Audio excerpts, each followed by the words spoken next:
Thank you, Saul. My job today is to give an update on year one and a little bit of a sneak peek for future progress. And to recap from where we were last year, we had a fairly bold scheme of getting 20-odd new staff in, triple funding in our third, now as it is, round of funding from the NIHR as a network. And as this rather nice tagline that I can't remember if I can take the credit or you, Caroline, for coming up with making the network work, but we did a presentation a few years ago to the new RSS, as you were saying there, Saul. And I think actually what year one has been about is making this new version work.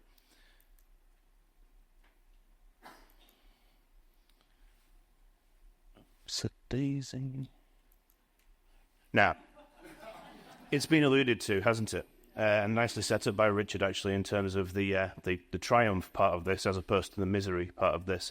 But I am a proud Leeds United supporter, and it was alleged at the Bournemouth-Southampton conference that I went on a bit in my various sort of alluding to football and how that made me think of the two locations in the deep south of England. So I won't go on too long here, and I will say through gritted teeth, congratulations to Leicester City for winning the championship.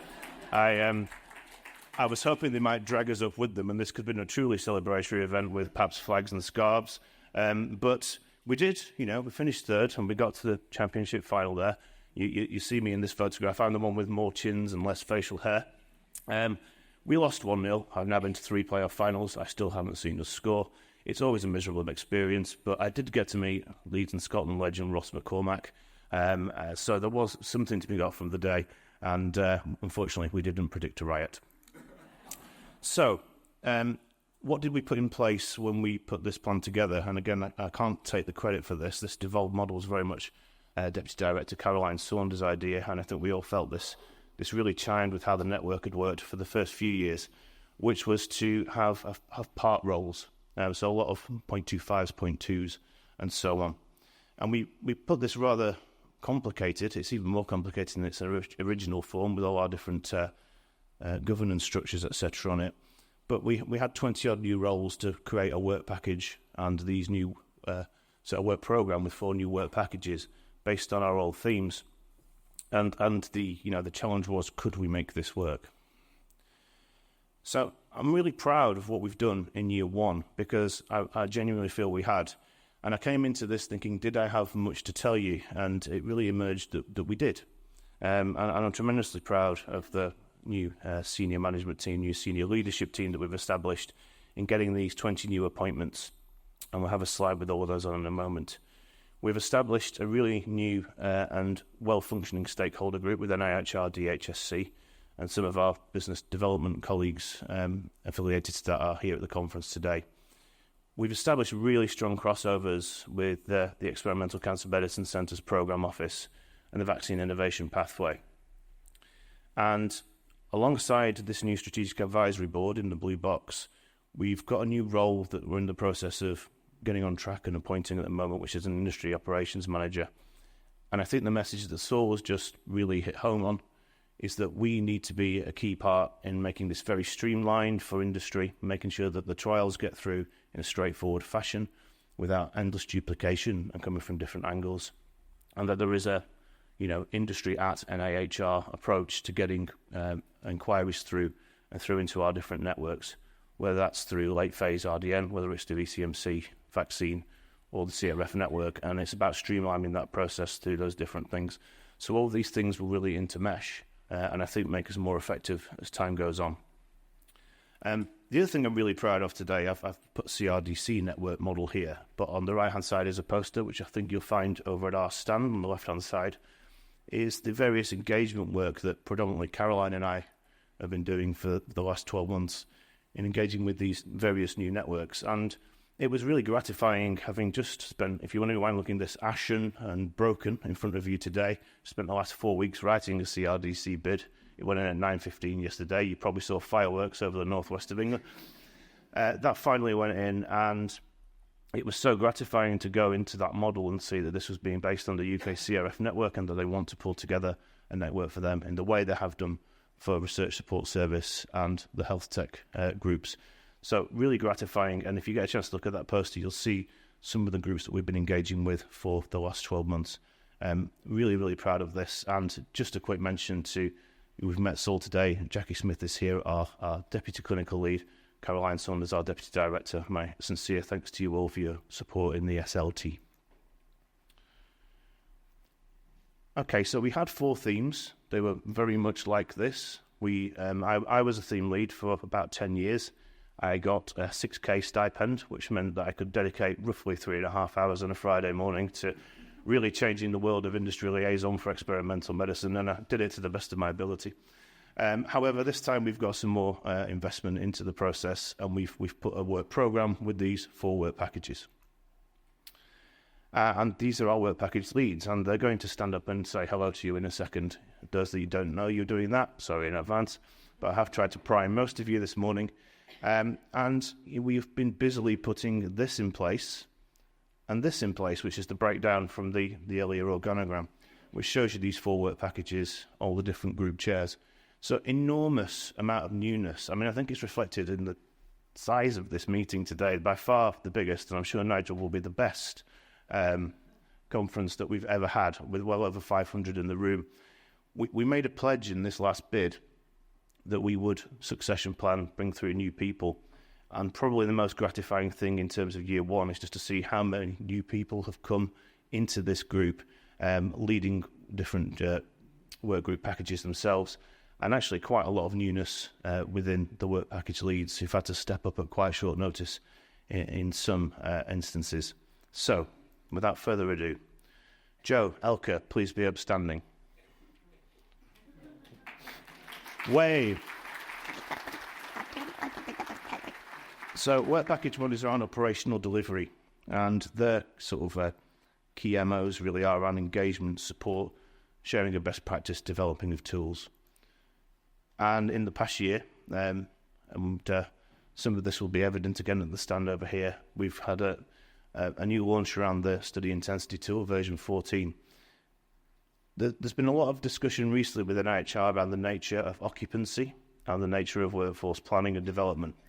And this tool has been really central now for the better part of 20 years in CRFs and other parts of the NIHR infrastructure being able to do that workforce planning and really show how intense and risky some of the studies that we do are. So what I would say is this is a really central tool, and the group that pulls that together is never been more important, because the NIHR clearly wants us to be able to justify more and more in terms of how we're working, what our workforce is being used for. The lab managers have been heavily involved in the NCVR process, and more on that in a moment, and also supporting the matrix for the National Vaccine Task Force. So fantastic first year from an operational perspective. Now, strategic leadership, we have 2 new folk here, so Helen, be upstanding, and Francis, I haven't seen you yet, but if you're here, please be upstanding too.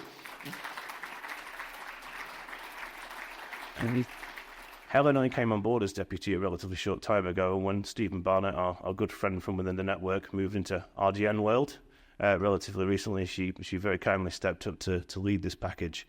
And this is a package that is incredibly important given the context of what we've just been talking about.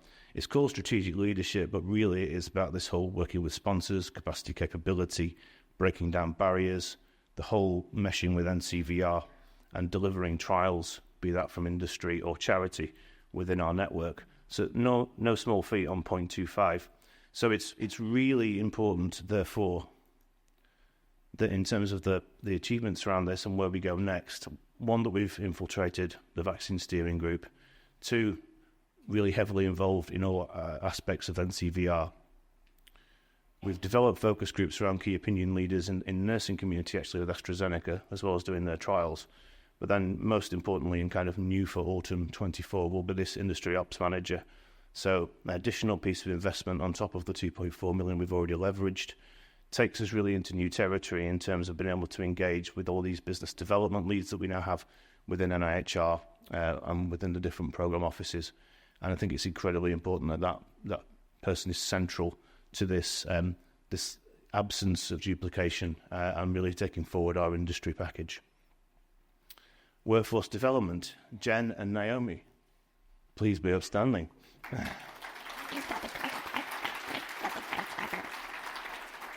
If you could see Naomi from the other end of that room, you've done very well. So we're package 3, and this is a good point to say hello to Ruth Endicott as well. I think Jen's role, dovetailing as it does with NIHR and workforce development centrally, is so important to the success of this group and what that can bring to our table. So work package 3 under Jen and Naomi really concentrates on mentorship, health and wellbeing, training and development. And in this first year, we've really gone to town on learning needs analysis and the workforce census, which has led to a number of the workshops you'll see today. In fact, they are the architects of most of the summer school tomorrow. A really nice, I think, touch for this new year is the research nurses and practitioner group has now broadened out to become a clinical research delivery group. So it's more inclusive and key theme for today, clearly, of all our staff. And then finally, in moving into the RCN Cadet Scheme Workbook, which is piloting in a few of our centres. And at this point, they also do this each year for us, and it's really lovely to have with us today our international UK visits and attendees from the IARCN. You are very welcome to Leicester and the conference today.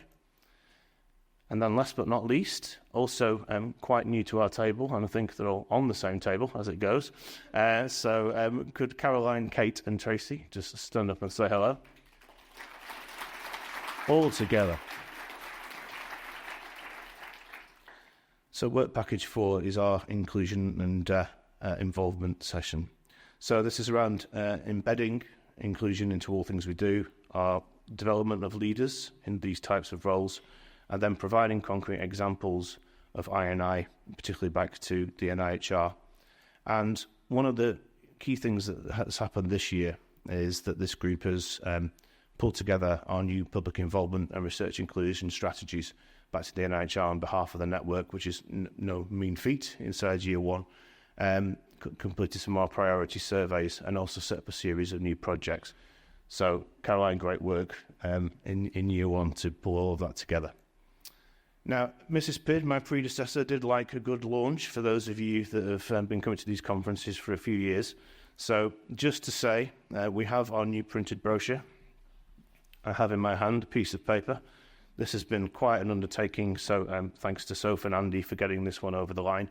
And hopefully, during the course of today, I'm getting a nod from the back of the room. If it's not there already, there will be an e-version of this on your app.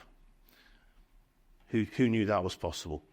And then also at the network stand, we have the various other things that are kind of new for 2024, network map, intensity tool, etc., etc. You can see them there.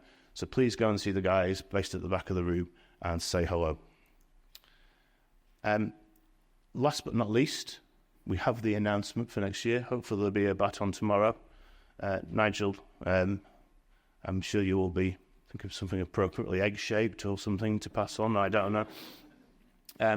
But we did have a process recently, a very robust process, and with timelines, we managed to do this relatively early this time. So we're delighted to say Birmingham CRF, so Joe and colleagues, will be hosting. They've done all 3 years with a 5 so far, 15, 5, 15, 25. I've been to all of them, can you tell?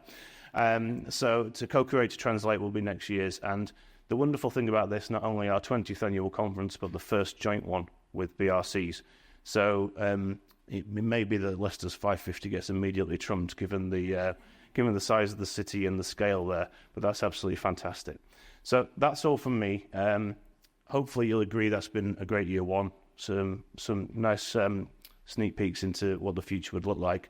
And I think the only thing, as I'm exactly on time, is to thank Roanne, Rachel, Nigel, and Fran, and all the colleagues at Leicester CRF for this absolutely fantastic event. Have a wonderful couple of days.